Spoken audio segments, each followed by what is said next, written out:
Welcome. I'm Eduardo Piqueras, and this talk asks you to think about health in a broader, more material way than public health usually allows us. Much of my own work at the University of Alaska Anchorage sits at the intersection of environmental health, urban planning, and infrastructure studies, especially as it relates to Alaska and other northern contexts, where things like climate change, aging systems, and uneven protection make health risks really visible in unique and concrete ways. Ultimately, this talk is about moving from a broad awareness that human, animal, and environmental health are connected to a slightly more practical question, like where exactly do those connections become actionable? What I want us to keep in mind, certainly from the start, is that this talk isn't really just about theory, it's about method and governance and prevention. So what I'll be doing today is I'll begin with One Health as a foundational framework. Then I'll move into Arctic One Health as a northern place-based expression of that framework. And finally, I'll integrate Urban One Health as a way to see how infrastructure design and maintenance actually organize exposure. The goal isn't just to, of course, make things more complex. The goal is really to identify where intervention is possible, where responsibility sits, and how public health can become more upstream, more spatial, and more structurally aware. I'm sure over the course of this conference, everyone is introducing the concept of One Health, so I won't belabor that point. But what I will say is that it emerged because many health problems really couldn't be understood within a single silo. Infectious diseases don't necessarily respect those kind of disciplinary boundaries. Things like environmental disruption, food systems, animal movements, pathogen ecology, all of these things interact in ways that really demand a shared interpretation. So in that sense, One Health has been kind of an important corrective to really view these things.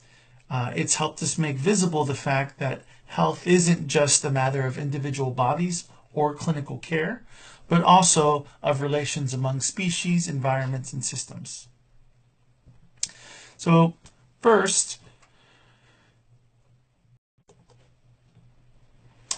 I'll point out that one of its strengths and values is that it gives us a language for interdependence, but also that it's somewhat incomplete because it often kind of remains strongest if we're thinking about zoonotic diseases or wildlife surveillance or cross-species pathogen ways of thinking.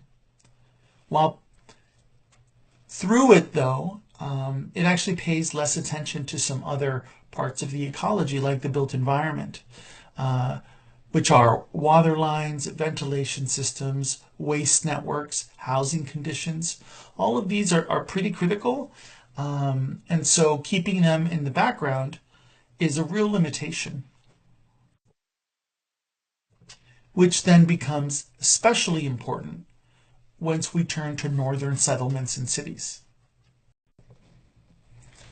So why does this matter now?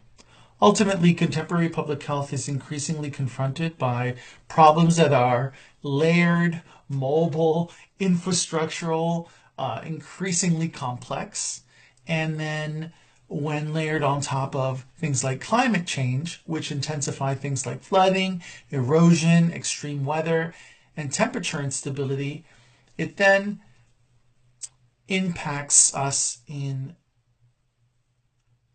significant ways, particularly how it relates to concentrations of people, say in not just urban areas, but urbanizing hubs and villages and towns and even rural systems that have urbanizing components. such as energy use, built environments, housing. So at the same time, these ecological disruptions like climate change that are impacting wildlife movement and vector range and food systems, it's really difficult to pull those pieces apart and to separate those as different crises because they fold into one another and produce new patterns of risk.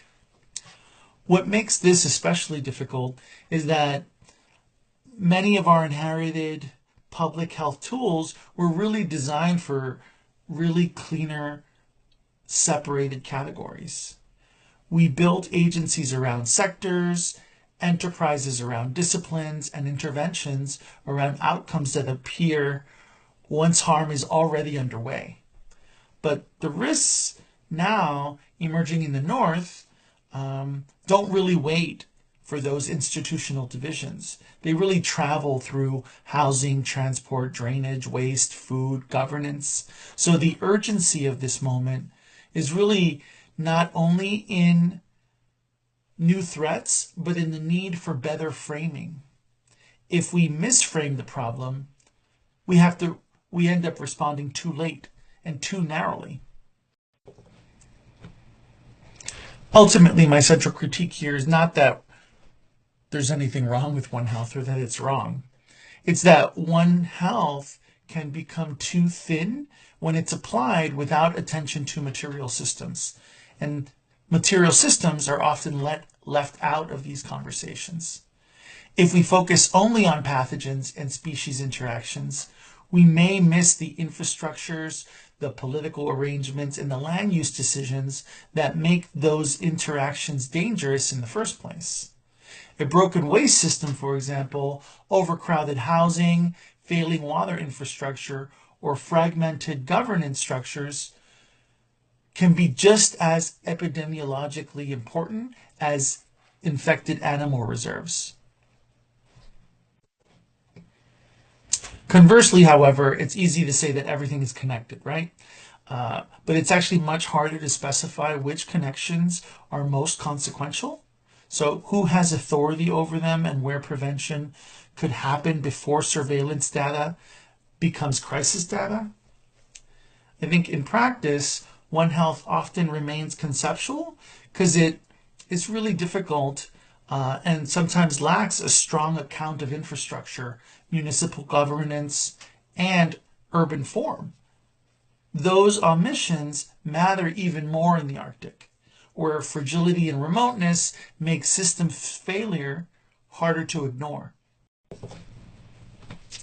What I do want us to consider in thinking about Arctic One Health is that it's not abandoning the One Health framework, but what it's actually doing is it's forcing that framework into a more demanding environment.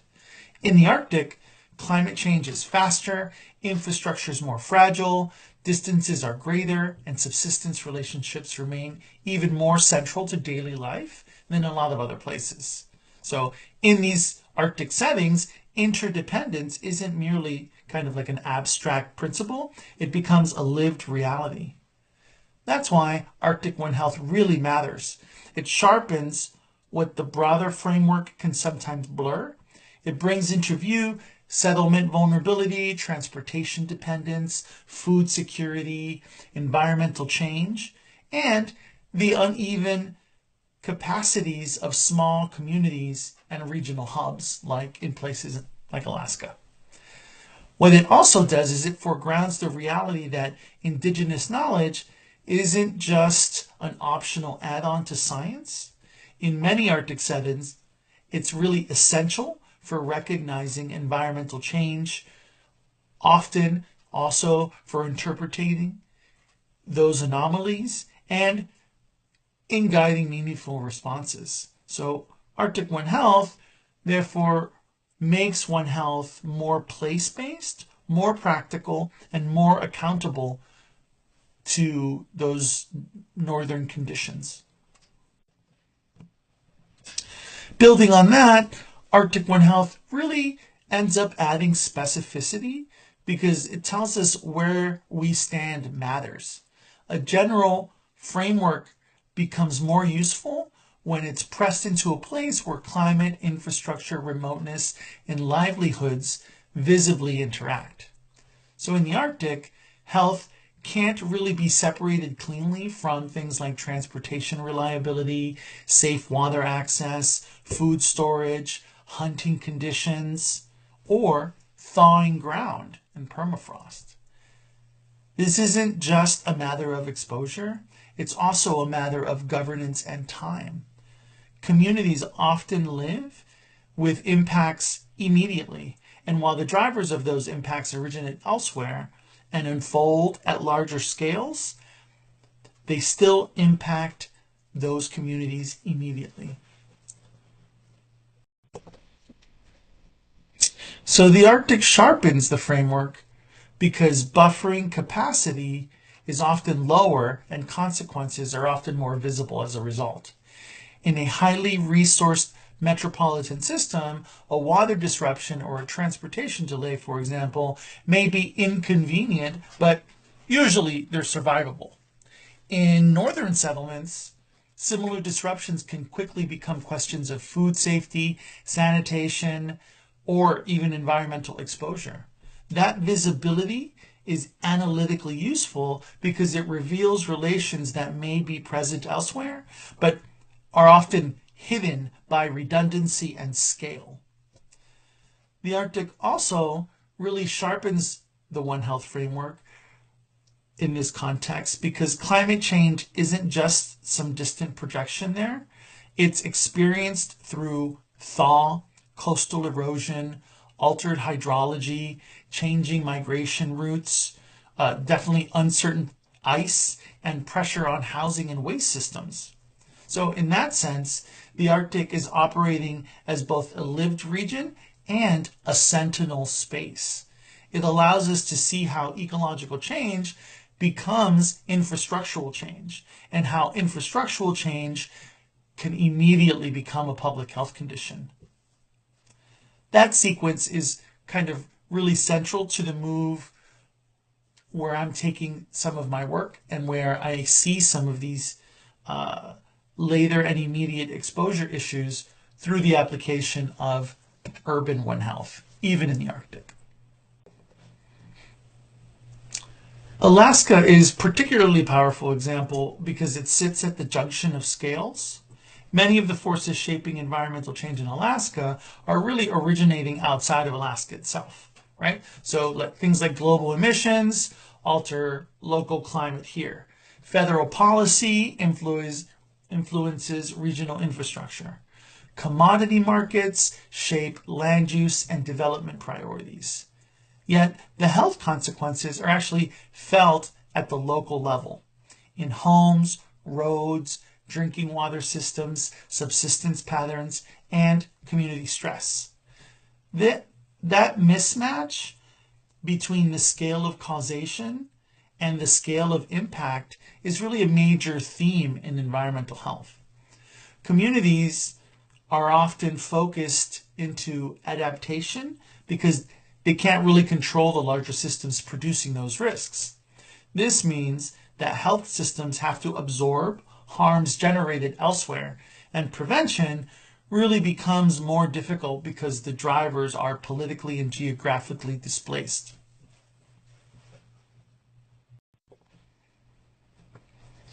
To call the Arctic a sentinel region, what I'm really saying here is that it gives us advance warning. It doesn't mean the Arctic is unique in being vulnerable. It means the pace and visibility of change there makes underlying processes easier to detect, right? So rapid warming, changing ice patterns, permafrost thaw, all stresses on food systems, all provide signals about how planetary change translates into everyday health conditions. Here, the public health significance of a sentinel region lies really in interpretation.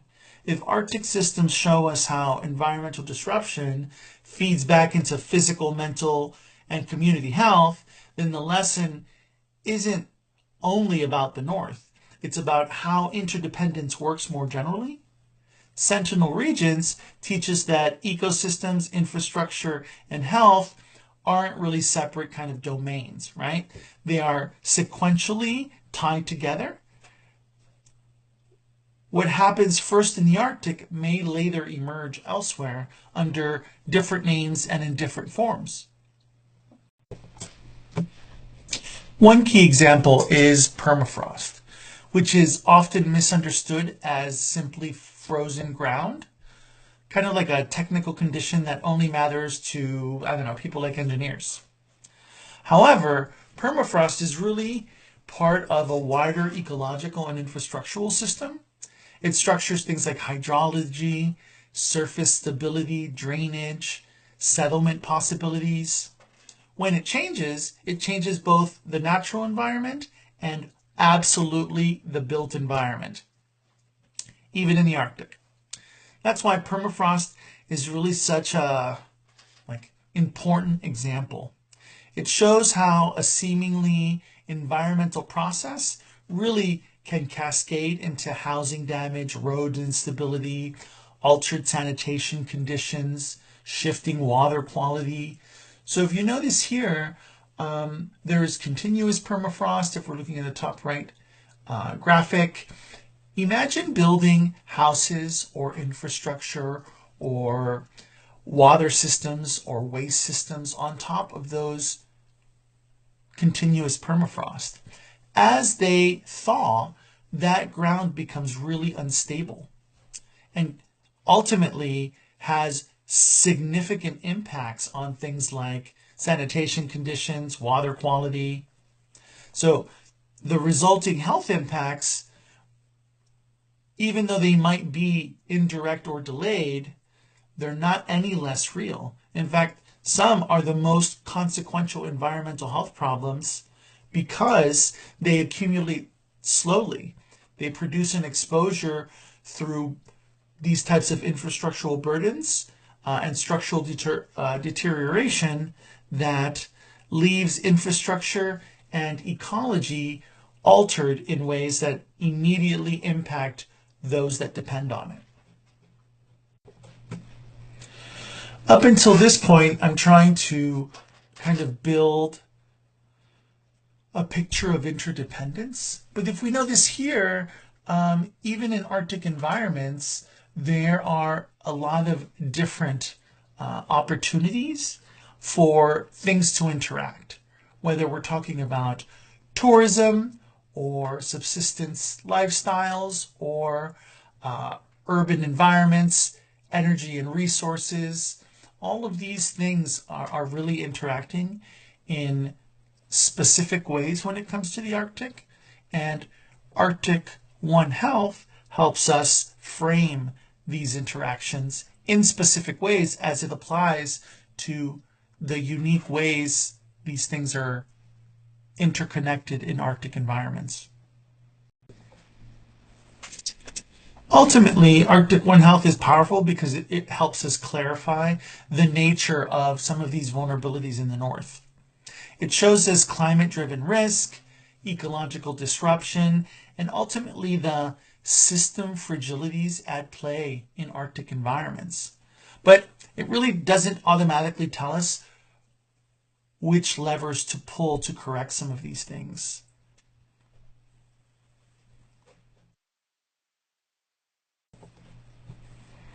In this way, it doesn't really specify built environments or built systems through which exposures are organized. That limitation isn't necessarily a flaw of Arctic One Health, but I think it's a common challenge in these types of broad interdisciplinary frameworks. But they help us widen the field of vision, but they don't always tell us where to act.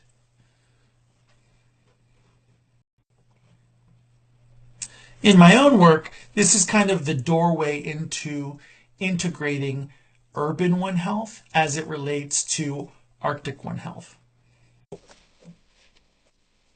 Here and in my own work, urban One Health adds a bit of analytical precision around things like infrastructure, space, and governance. It really focuses in on things like roads, building, waste systems, drainage, utilities, that should be interpreted as active ecological arrangements, but often are left out. So being left out, we're not taking into account how they really shape where animals move, where moisture accumulates, where pollutants concentrate, where microbes might proliferate, and where human vulnerability is intensified or even reduced. What I would add is that sometimes we get stuck on the urban component of One Health, like the urban word of it all. But really, urban One Health isn't really restricted to dense metropolitan settings. At least here and in my work here in the Arctic, it applies to regional hubs and small settlements and even infrastructure dependent villages where a few systems carry in disproportionate importance, right? So if we live in a small village in the Arctic, our waste management system or our water system or our housing are going to be very important because we don't have any redundancies like we do in metropolitan areas. This is, of course, especially relevant in places like Alaska and the Arctic, where differences in size don't really eliminate the importance of urban processes. So if it's a small village or town, the impact is felt larger if, for example, the permafrost is thawing and impacting our waste system. Because even small settlements have built environments. They also have service networks and their governance choices that shape those exposures. In this way, I really think Urban One Health names not just the place, right, if we're looking beyond urban, but a way of kind of reading spatially organized risk, which is often left out of One Health. Let me walk you through an example, and perhaps that would be helpful. Here I'm trying to reframe this problem. So for most of us, traditional disease thinking often begins by locating the pathogen, the vector, or the host, right? Urban One Health is useful in this context because it's really asking us to begin one step earlier with the systems that organize contact, vulnerability, and exposure. So where are waste failures occurring? How is housing ventilated? In the Arctic, we often build houses to keep heat in.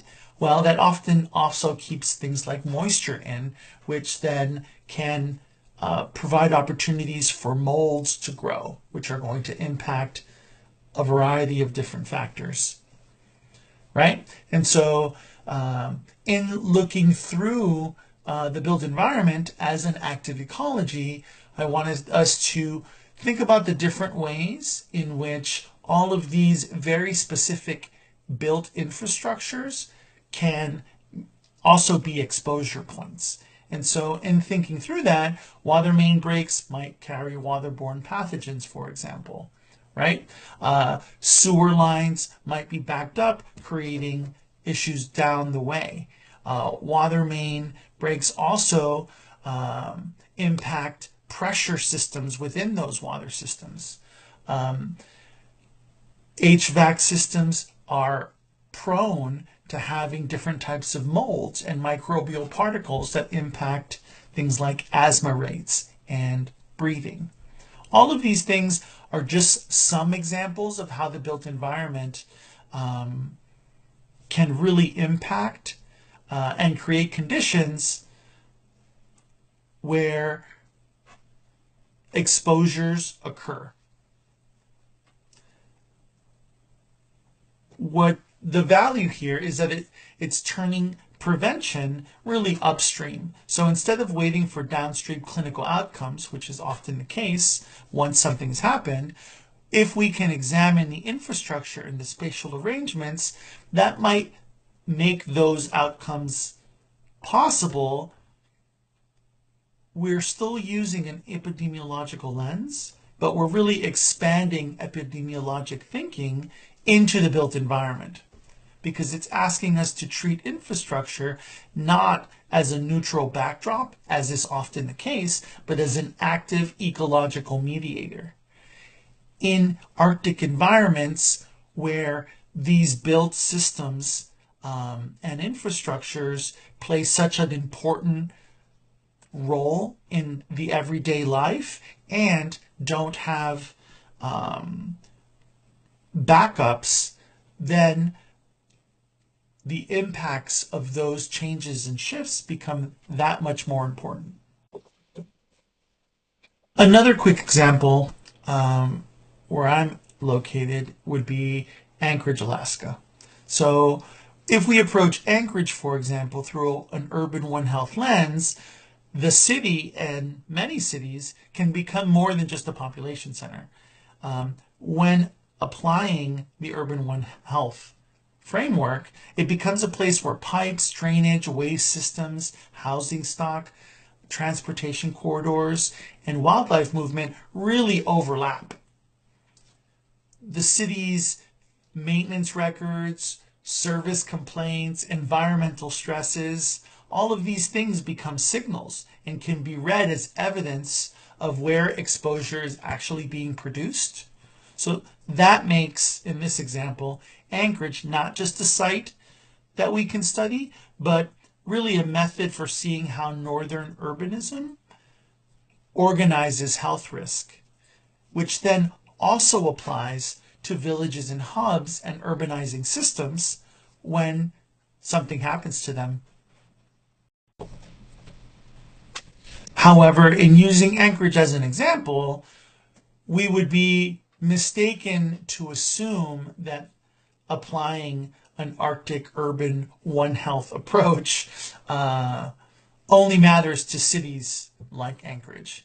In fact, some of the insights become even sharper in small hubs and villages, where infrastructures are tightly coupled and redundancy is limited, as I've mentioned. When water, waste, housing, and energy system fails in those types of environments, the consequences really can be exponential.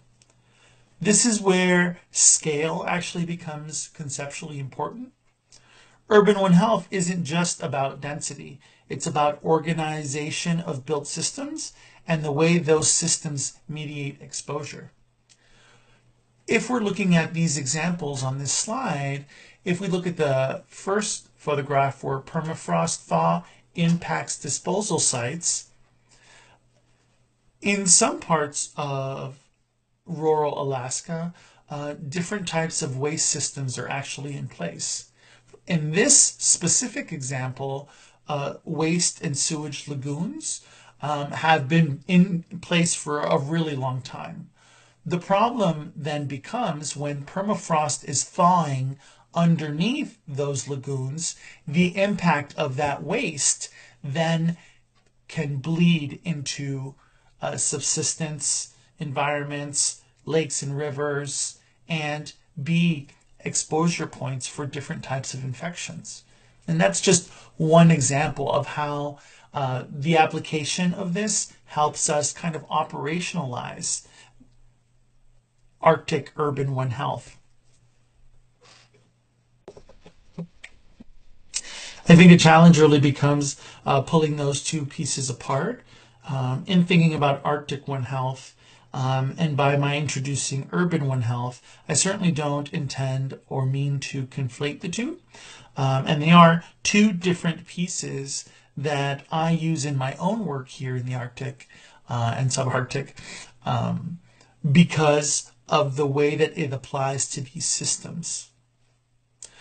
However, what I will add to that is once we really begin treating infrastructure data as kind of different types of public health evidence, we really have to pay attention to where data gaps exist and what types of institutional capacities are available, because communities may have good reason for not having any of those data sets or control via governance structures to make some of those changes based on long histories.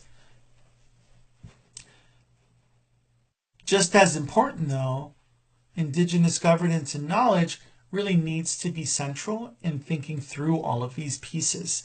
And that's also sometimes a challenge. Northern and urban systems can't really understand without paying attention to those communities and those local interpretations, and ultimately the histories that produced those current vulnerabilities. Because a strong One Health practice isn't merely interdisciplinary, it's also accountable. It has to ask who benefits from analysis, who defines the problem, who holds decision-making power, and whether intervention is genuinely guided by equity rather than only by technical efficiency. What I will say for those of us, certainly in public health and in epidemiology, that surveillance, of course, remains important, but it's really not enough. If we only improve surveillance without changing the infrastructure and governance arrangements that produce repeated exposure, then we really become better at documenting harm than actually preventing it. Systems care, by contrast, however, means treating infrastructure, things like maintenance, design, and coordination, really as core public health work, and it often isn't. I think that reorientation matters, especially in the North and in urbanizing contexts, right? Because it means reading maintenance as a form of prevention, not merely as municipal housekeeping or anything like that, but it means understanding that health is produced through reliability, not only through response. And it means seeing things like urban planning as an institutional bridge that can connect infrastructure, ecology, equity, environmental health, and epidemiology all together.